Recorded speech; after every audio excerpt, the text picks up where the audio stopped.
AI가 다 서치해주잖아요. 네. 그러니까 손해사정사 누구 있는데 우리 업무를 맡겼는데 이거 이제 내가 이런 불만이 있어. 이 손해사정사한테 피해를 주거나 불이익을 주고 싶을 때 어떻게 해야 되는지 물어봅니다. 쫙 설명을 해줘요. 네. 그래서 저한테 협박 아니 협박을 하죠. 안녕하세요. 네, 안녕하세요. 네, 자기소개 부탁드리겠습니다. 네, 안녕하세요. 저는 간호사 출신 손해사정사 이영민이라고 합니다. 만나서 반갑습니다. 네, 반갑습니다.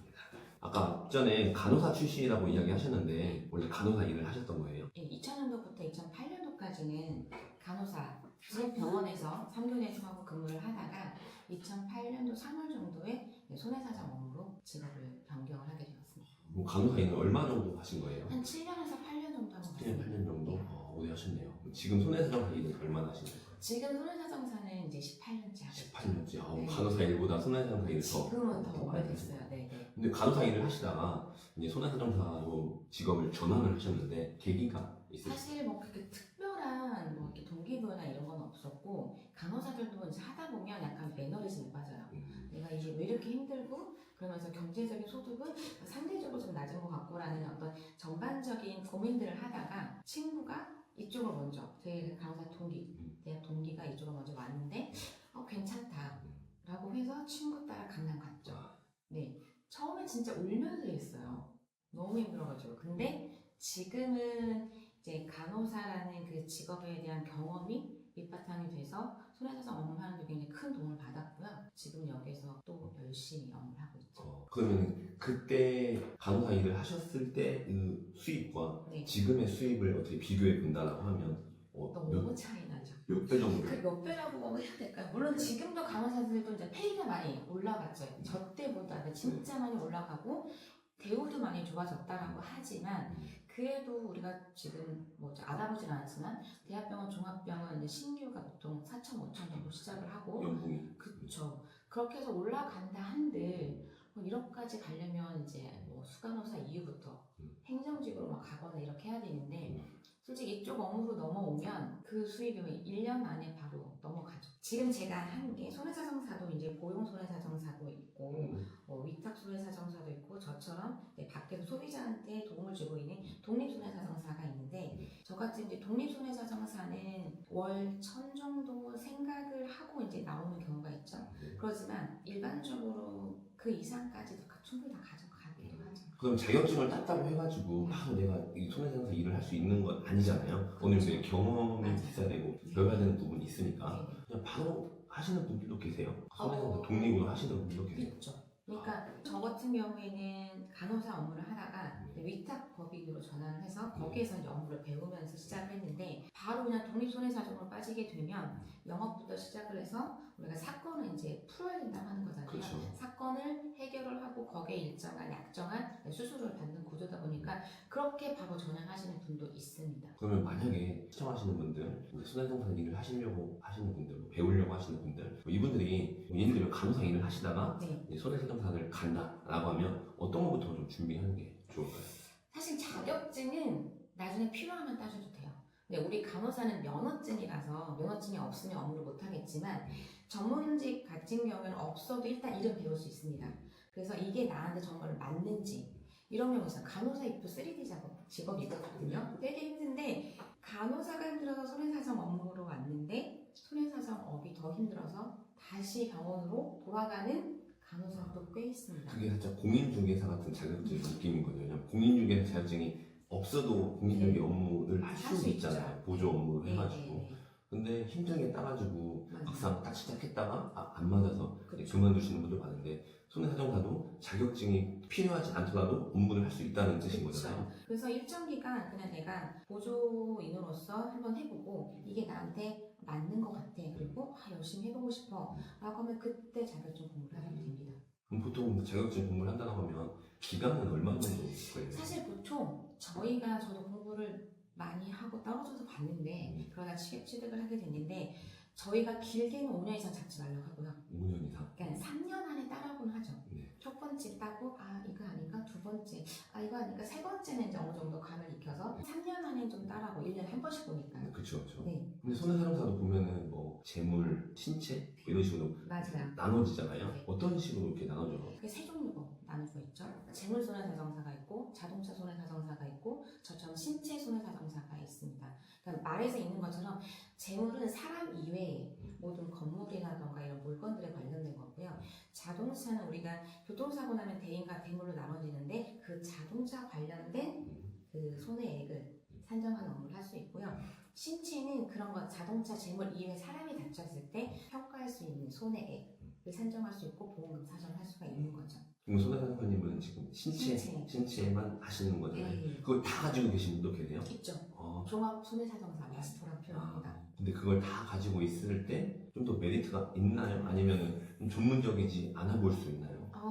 근데 이거는 뭐 생각하기 나름이긴 한데 이게 마스터를 했다 그러면 일단은 공부를 열심히 했겠죠. 그렇죠. 네, 그 공부를 열심히 한 거에 대한 기여는 저는 인정을 해줄 거라고 생각을 합니다. 그런데 다 가지고 있다 하더라도 다 잘할 수 없어요. 그렇죠. 저 신체도 지금 신체만 하더라도 개인보험 있고 자동차도 있고 배상 책임도 있고 여러 가지가 나뉘잖아요. 그 중에서도 분야가 또 날려요. 진단법, 저처럼 강사 출신이면 질병과 관련된 걸 또 잘한다고 차별화 둘 거고 또 배상 책임에 또 특화되신 분도 있는 것처럼 세 가지 자격증 다 갖고 있다고 사실은 뭐 특출나게 뭐 잘한다라기보다는 그러니까 내가 업무하는 있어 내지는 직원들을 우리가 고용할 때 각 파트별로 나눌 수가 있는 거죠. 그리고 우리 회사는 이 모든 걸 다 할 수 있어. 그리고 종합 건설 회사처럼. 예, 그런 느낌으로. 그래서 각 전문 직원들을 뽑을 수 있겠죠. 네. 그러면 그 직원을 뽑으실 때 네. 내가 이쪽 업무에 경험이 있는 사람들을 뽑으세요? 아니면 그냥 나 한번 해보고 싶어요 해가지고 오시는 분들도 계세요? 사실 둘 다 뽑죠. 왜냐하면은 경험직이 있는 친구는 지금 바로 업무를 할 수 있기 때문에 실질적으로 스피드하게 저한테 도움이 되는 거고 배워보고 싶어요라고 하는 친구들도 오게 되면 이 업에 대해서 알려주고 그리고 그런 친구들은 지금 저희가 알려주는 대로 쭉쭉 흡수를 하다 보니까 본인의 어떤 습관적인 게 없다 보니까 알려주면 그대로 진행을 할 수 있어서 우리 회사의 직원으로 왔을 때 뭐 각각의 그 차이는 있겠지만 어떤 건 더 좋다라기보다는 신입은 신입대로. 페이가 그럼 좀 다를까요? 그럼요. 페이도 다르죠. 페이를 줄 때 월급식으로 주세요? 아니면은 그 사건에 대한 뭐 내가 이걸 해결했을 때 그에 대한 뭐 퍼센테이지로 이렇게 지급을 하는 인센티브식인가요? 일반적으로 저희가 급여제도 하기는 어렵습니다. 지금 손해배상사가 그러니까 종류도 다양하지만 성과에 따라서 내가 한 건 끝낼 때, 두 건 끝낼 때 그거에 따라서 가져가는 급여가 다를 수도 있고 아예 연봉제로 또 하는 경우는 이제 회사에 소속됐을 때 근데 이렇게 저희처럼 독립손해사정 회사로 오게 되는 경우에는 급여로 진행하는 건 거의 없다라고 보시면 돼요. 본인이 하는 만큼 그리고 입사했을 때 아까 처음 나누는 것처럼 신입과 경력자는 나눠 가지는 게 다르겠죠. 우리 연예인들도 그렇죠. 처음에 신입들은 회사에서 다 키워주잖아요. 맞아요. 그럴 때는 이제 어떤 투자 비용 같은 게 들어가죠. 그렇죠. 그런 것들 때문에 처음에 신입은 조금 낮게 경력자는 좀 많이. 그러면 대체적으로 처음 와서 일 배우시는 분들 나이대 같은 게 있을까요? 사실은 없죠. 전문직이 원래 전문직이 가지고 있는 가장 큰 장점이 그게 없잖아요. 내가 언제까지 일해야겠다 이런 게 없긴 합니다.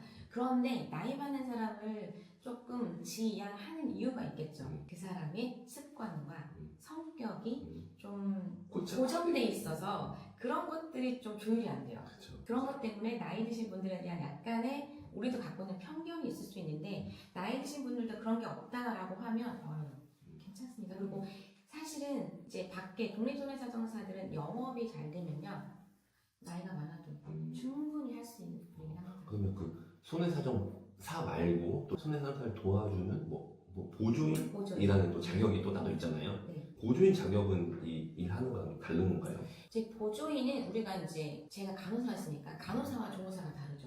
근데 사실 일반인들 잘 모릅니다. 네. 그냥 간호사와 조무사 다르고 간호사보다 이제 조무사가 좀 밑에 있다 이런 느낌으로 그냥 간단하게 아는 것처럼 비슷해요. 손해사정사를 도와주는 보조 역할을 하는 손해사정 보조인. 근데 일을 오래 하다 보면 보조인이나 손해사정사나 크게 차이는 없지만 사정사는 본인이 책임을 다 집니다. 보조인이 하는 업무를 이 손해사정사가 책임을 져요. 그래서 보조인이 잘못하면 이 책임 손해사정사나 대표 손해사정사가 이걸 다 책임을 진다라는 거예요. 보험 업계에서 일하고 계시는 이제 종사자분들이 계시잖아요. 네, 뭐 네. 대표적으로 이 보험 설계사나 하시는 네. 분들, 그 보험 설계사이신 분들이 보조인 자격을 많이 따시는데 그걸 땄을 때 이 보험 설계사들에게 어떠한 도움이 있을까요? 큰 도움이 되죠. 일반적으로 이제 보험 설계사라고 하면 보험 상품을 설계하는 거에 그친다라고 생각을 하는데 우리 고객님들은 설계를 하고 가입하는 이유 중에 나중에 내가 보상받는 거에 대한 기대를 하고 있잖아요. 그렇죠, 그렇죠. 근데 보상받는 거에 관련해서도 내 담당 설계사가 굉장히 스마트하게 잘 알려줘요. 그거보다 더할 나위 없는 게 없죠. 그렇기 때문에 보조인 자격증을 취득을 하게 되면 해당 내 고객한테 더 많은 도움을 줄 수 있기 때문에 신뢰도와 전문성이 올라가게 됩니다. 자, 그러면 지금 이제 손해사정사 일을 18년 동안 하셨는데 별의 별일들이 다 있으셨을 거 아니에요. 뭐 어떤 정말 기억에 남는 일이라든지 아니면 뭐 기억에 남는 고객님. 이 고객님은 나 정말 힘들었어. 이런 사건은 나 정말 힘들었어. 하는 것들이 있을까요? 사실은 많은 시간이 지나다 보니까 이제 잊어버리는 것도 많죠. 아시겠지만 힘든 거는 잊어야 또 일을 할 수 있으니까. 그런데 또 질문을 주셔서 이제 최근 거를 굳이 하자고 하면 본인이 진행을 했을 때 어려워서 저희 전문가들한테 도움을 받죠. 근데 저희가 한다고 100% 다 해결되는 게 아닙니다. 그 과정들이 있잖아요. 근데 그 과정들이 있어서 조금 불만족스럽다고 요즘 AI가 되게 많이 활성화되어 있잖아요. AI를 물어봅니다. 이 손해사정사한테 어떻게 하면 안 좋은 일을 내지는 안 좋은 영향을 미칠 수 있는지 물어봐요. 그리고 민영사상 어떻게 접수하거나 할 수 있는지. 그러니까 피해를 주기 위해서? 피해를 주기 위해서 얘한테 물어봐요. 일반인이? 일반인이. 그러니까 AI가 굉장히 다 서치해주잖아요. 그러니까 손해사정사 누구누구 있는데 우리 업무를 맡겼는데 이거 이제 내가 이런 불만이 있어. 그거를 이 손해사정사한테 피해를 주거나 불이익을 주고 싶다. 불이익을 주고 싶을 때 어떻게 해야 되는지 물어봅니다. 쫙 설명을 해줘요. 그래서 저한테 협박 아닌 협박을 하죠. 그런 경우가 있어서 굉장히 당황스럽죠. 왜냐면 저희가 하는 것도 아무리 열심히 한다고 해도 안 되는 것들도 있을 수 있고 100%좀 만족을 못 시킬 수도 있잖아요. 근데 이제 그런 경우 부모님 사건이었는데 아들이 그렇게 하고 아들이 그렇게 하는 것도 부모님이 방관을 해요. 아들이 그렇게 한다고 하니까 나는 몰라.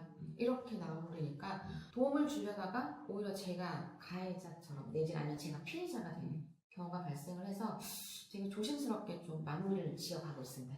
지금 현재 하고 있는 사건인 거죠? 애로사항도 있네요. 있죠. 저희도 업무하는 거다 보니까 이게 법적으로 문제가 되면 이 회사를 지속적으로 운영하는 데 문제가 될 수 있거든요. 그런 타격을 주려고 해서 그 타격으로 일단 뭐 비용을 냈을 수도 있잖아요. 회사에 진행하는 과정에서 그 비용을 다시 회수하려고 하는. 그런 거는 그냥 솔직히 당연히 좋게 해결이 되면 좋지만 그냥 깔끔하게 환불 자체가. 네, 그래서 사실 근데 가장 간단하죠. 제가 이걸 하면서 막 몇 가지 고민했을 때 그나마 돈으로 해결할 수 있는 게 가장 쉽다라고 해서 환불할 수 있죠.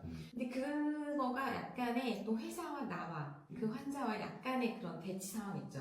그래서 지금 그것까지 좀 고민하고 있는데 처음부터 그 고객이 원하는 대로 해주기엔 제가 일을 또 많이 하기도 했고 그쵸. 네, 그리고 그렇게 대처하는 게 맞나라는 한편으로 고민을 하고 뭐 최종적으로는 그들이 원하는 게 환불을 원한다고 하면 해주긴 하는데 방법이 너무 예쁘지 않다. 그쵸. 좀 극단적이긴 하죠. 예쁘지 않아서 지금 어쨌든 마무리를 잘 하려고 하고 있는데 어딜 가든 그렇게 하시는 분들이 다 계신 것 그래서. 같아요. 그러면 가장 기억에 남는 고객님이 계세요? 뭐 사건이라든지 기억에 남는 사건, 좋았던, 좀 안 좋은 걸 얘기하셨는데 좋았던 걸 얘기하자면 우리가 좋았던 거는 나한테 떨어지는 수수료가 굉장히 큰 거. 보통 저희 독립손해사정사 같은 경우에는 경험들 다 있어요. 가장 한 사건으로 얼만큼의 이제 큰 수수료가 받았는지 이런 것도 우리끼리 그냥 공장 얘기라고 하는데 하긴 하는데 그 기억이 남는 게 사건 자체도 굉장히 어려웠는데 풀고 나니까 굉장히 기억에 많이 남아요. 저는 안 풀릴 거라고 생각하고 진행했어요. 이거 처음 스타트할 때도 변호사한테도 먼저 제가 자문을 구했었고 주변 다양한 경력 있는 손해사정사한테도 물어봤지만 다 안 된다고 했던 케이스입니다. 그게 뭐였냐면 우리 고객님이 치아 치료를 받아요. 치과 치료. 그러면 치과에서 보통 임플란트를 하잖아요. 그렇죠. 그럼 임플란트는 보통 한 번에 몇 개 정도를 하면 된다고 알고 있으세요? 그래도 이 고통이라는 게 있기 때문에 한 번에 막 여러 개를 하지는 못할 거 아니에요. 뭐 최소한 2개? 그쵸. 3개? 그쵸. 근데 요즘은 또 되게 여러 개를 하더라고요. 그 고객 6개 한꺼번에 발치를 했어요. 6개 발치하니까 이제 음식을 못 씹잖아요. 그러니까 먹는 것도 힘들고 음식을 못 먹으니까 연세가 50에서 60 정도 됐어요. 음식을 못 먹으니까 이제 기운이 없죠. 이제 기운이 없으면 왔다 갔다 휘청휘청 됩니다. 근데 쓰러졌어요. 근데 쓰러졌는데 하필이면 모서리에 뭐를 찌는 거죠. 그래서 사망을 합니다. 이런 케이스가 생겨요. 그러면 이게 질병이냐 상해냐 이제 이걸 판단을 해야 되는 거죠. 근데 그거는 두 번째 이미 부검을 했거든요. 그래서 아 이거는 급격한 충격 뇌출혈 와서 사망한 케이스다라고 부검은 나왔습니다. 네. 자, 여기까지는 뭐 사실관계는 팩트예요. 이거가 쟁점되지가 않아요. 문제는 이분이 이 사건이 생기기 3개월 전에 네. 보험 계약을 해지를 합니다. 해지를 했다기보다 해지를 당했죠. 네. 해지를 고지모 당했는데 위반으로. 고지모 위반이 아니고 이분이 병원을 가는데 네. 자, 우리 집하고 병원하고 가까우면 잠을 집에서 자야 할 것 같아요. 병원에서 잘 것 같아요. 집에서 자야죠. 약간 그쵸. 잠자리가 바뀌면 못 주무시는 분들 있고 이 환자는 코를 많이 골았어요. 그러니까 다인실에서 피해를 줄까봐 쭉 그냥 뭐 수액 맞는 것도 다 병원에서 맞고 잠만 집에서 자고 네. 보험 청구를 이번 일당을 청구를 했습니다. 아. 살짝 뭐 느낌 오죠. 그래서 이번 일당을 청구를 해서 당연히 현장 심사가 나왔어요. 근데 보니까 이분은 뭐 얘기를 했죠. 잠은 집에서 잤다. 라고 하니까 이제 현장 심사 나온 손해사정 보조인이 아 이거는 본인이 병원에서 안 자고 집에서 자고 이번 일당을 청구했기 때문에 본 사기다. 부모 사기까지 나왔습니다. 네. 그래서 계약을 해지를 다 시킵니다. 근데 약관을 보게 되면 보험금 청구했는데 안 잤으면 그 보험금만 안 주면 되거든요. 그렇죠. 해지사에 들어가지가 않습니다. 해지사에 들어가지 않은 해지를 했기 때문에 이거는 해지했던 걸 취소시켜달라는 거를 제가 진행했죠. 네. 해지사에 들어가지 않는 거 해지했으니까 적법하지 않다. 네. 그래서 해지한 거를 취소해야 이 사망보험금을 청구할 수 있는 거예요. 이해가 됐죠? 네. 상해 사망보험금이 가입돼 있었는데 3개월 전에 해지가 됐죠. 네. 근데 해지사를 들어보니까 억울한 거예요. 왜 억울한지 봤더니 나 이번 일당 청구했는데 집에서 잠을 잤다고 안 준대. 그걸 끝났어야 되는데 계약을 해지한 거죠. 그래서 해지한 걸 취소하는 손해사정 업무를 해서 다시 부활이 아니라 해지 취소를 했죠. 상해사망보험 청구해서 2억을 지급받은 케이스. 와, 이거 너무 완벽한데요. 네. 진짜 그 앞전에 해지된 걸 살려야 한다라고 하는 그것까지 이제 생각을 한 거잖아요. 네. 보니까 해지된 계약을 또 이미 사망하신 분은 네. 돌아가셨고 이 스토리에 대한 부분까지 또 어떻게 보면 파헤쳐낸 거잖아요. 네, 맞아요. 그 부분이 정말 너무 재밌는데요. 이 일하면서 간호사도 그렇지만 제가 아픈 사람을 케어해서 도움을 드린다는 표현을 하잖아요. 네. 손해사정 업무도 이제 그분이 어쩔 수 없는 사고가 발생했을 때 본인이 잘 모르는 거 해결하지 못하는 것들을 저희가 먼저 도와주고 그리고 저희는 이제 나중에 그 고객님께 돈을 받으면 거기에 일부를 저희한테 수수료 주는 구조라서 이제 그런 부분에 있어서는 도움을 좀 드린다는 입장으로 업무를 하려고 해요. 어떻게 보면 사건을 가려받는 건 아니지만 네. 이런 사건은 내가 맞지 않습니다 라고 하는 것도 있을까요? 무조건 100% 되냐고 물어보실 때 100% 되냐? 네. 그러면은 100%라는 게 어디 있겠냐 100%는요 보험금이 지급이 되는 것까지가 100%예요. 그렇죠. 네. 근데 저희가 이거 가능성이 있습니다. 저희가 최선을 다해볼게요 라고 진행을 하는데 무조건 100%여야만 가능하다라고 하면 양해를 부탁받아가지고 죄송하다고 하죠. 못하겠다. 네. 그냥 아예 딱 잘라서 못하겠다 이렇게. 어렵습니다. 어렵습니다. 그러니까 너무 또 단정적으로 하는 거는 이게 가끔 그래요. 저희한테 상담이거나 도움을 받으러 왔다가 저희가 너무 단호하잖아요. 그럼 공격의 대상이 옵니다. 오히려. 그러면 왜 나를 공격하지? 이라고 할 수 있기 때문에 최대한 양해를 구하는 식의 이런 사건은 우리가 조금 어려울 것 같습니다. 어렵습니다. 그래서 사실 설명을 해드리죠. 고객님 혼자서 하셔도 됩니다.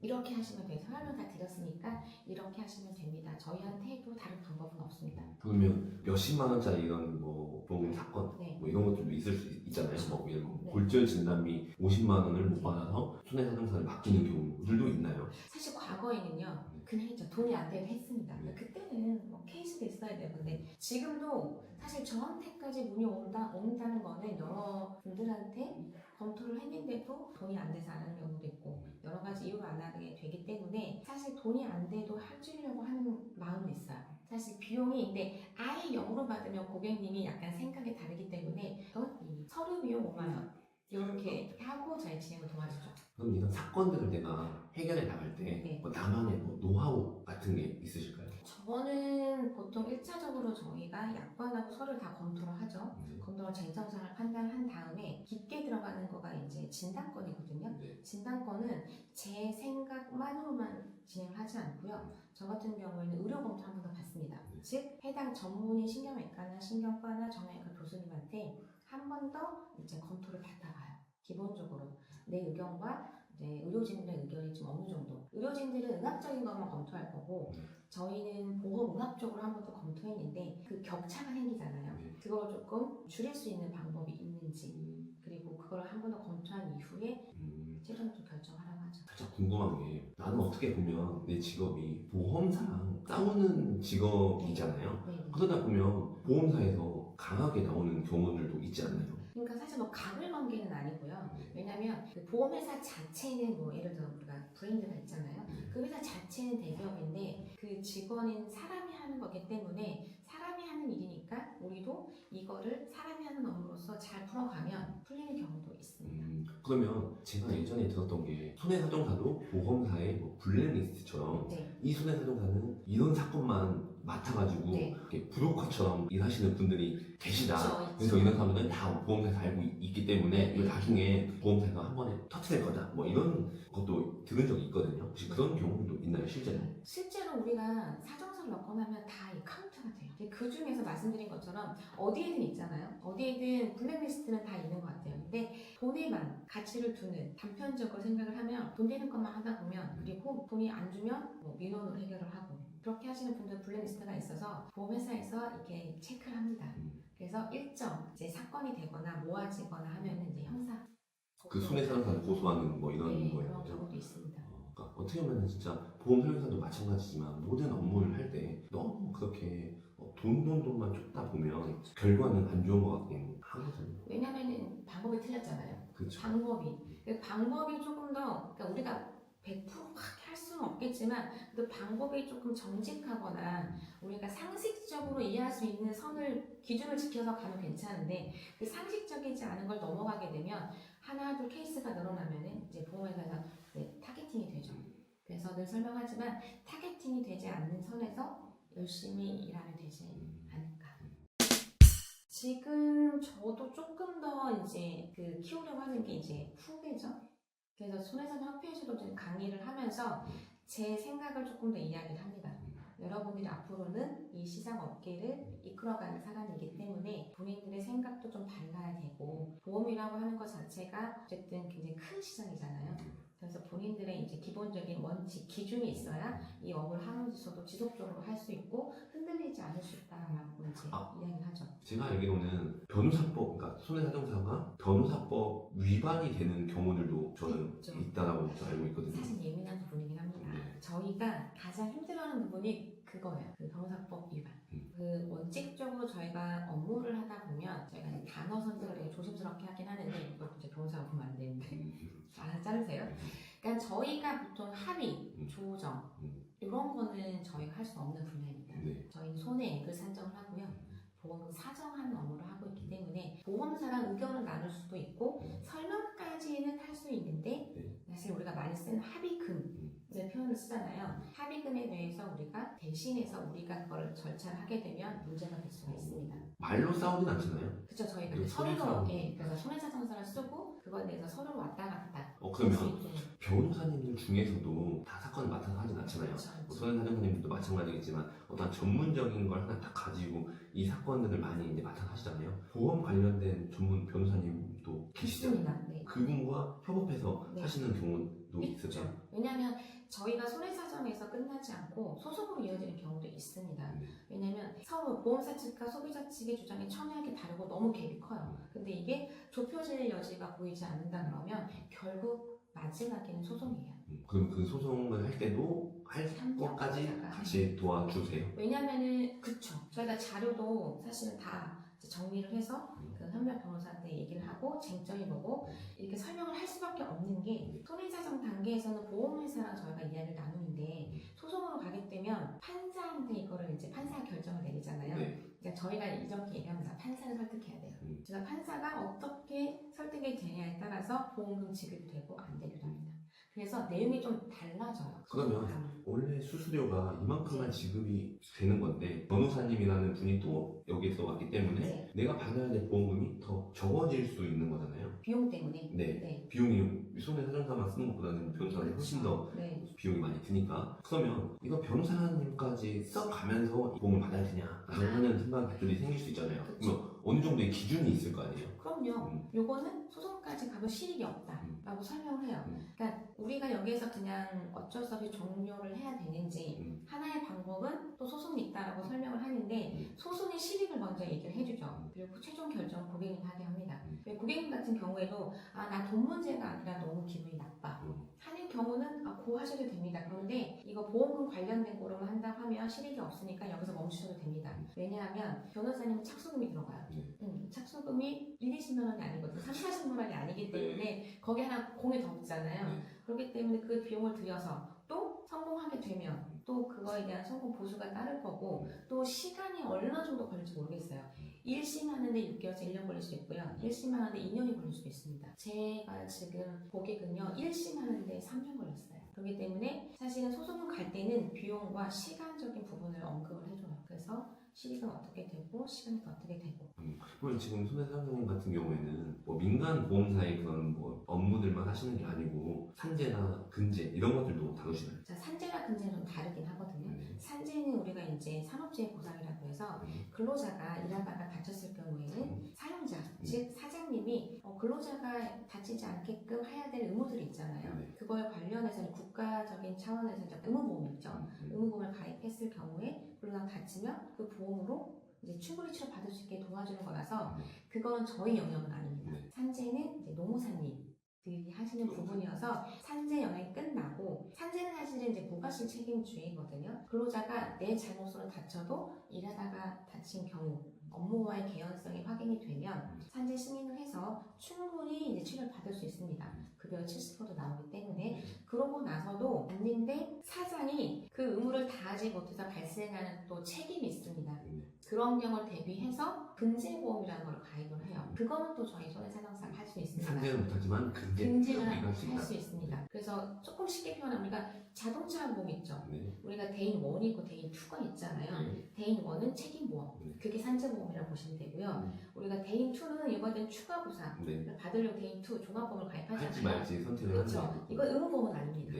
예, 선택사항이거든요. 대인 2가 그런 것처럼 근제보험이 그런 역할을 하고 있다고 보시면 돼요. 어떤 분들이 그걸 많이 신청을 하시는지? 보통 건설회사는 사건 사고가 많이 일어나잖아요. 다치기도 많이 하고 그리고 사장님들도 그 안전수칙을 다 지킬 수가 없거나 그러니까 국가에서 이건 꼭 해라고 하는 것들을 다 하면 좋은데 여의치 않아서 못하는 김에 사고가 발생을 하게 되면 그것도 이제 중대재해처럼 큰 사고가 발생을 하면 근제보험으로 커버하거나 근제보험이 없으면 민사로 합니다. 자, 마지막으로 손해사정이란 뭐다 한마디로 이렇게 말씀해 주신다면? 그래요. 코치님이 이 질문을 이제 주셨을 때 이제 고민이 많긴 합니다. 제가 손해상담사를 뭐다라고 할 정도로 이렇게 심도 있게 고민을 해봤나.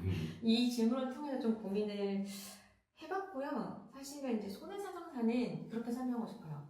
어떤 분들은 사고가 나야만 어떤 수입이 발생하지 않냐라고 하는 분들이 있어서 나는 내가 도움을 준다고 생각을 했었는데 반대로 저렇게 생각할 수도 있겠구나. 그래서 그러면 나는 어떻게 또 설명을 해야 모든 분들이 내 직업에 대해서 좀 더 좋게 가치 있게 생각할까라고 했는데 책에서 이런 부분을 발견했어요. 비가 오는 것은 막을 수 없습니다.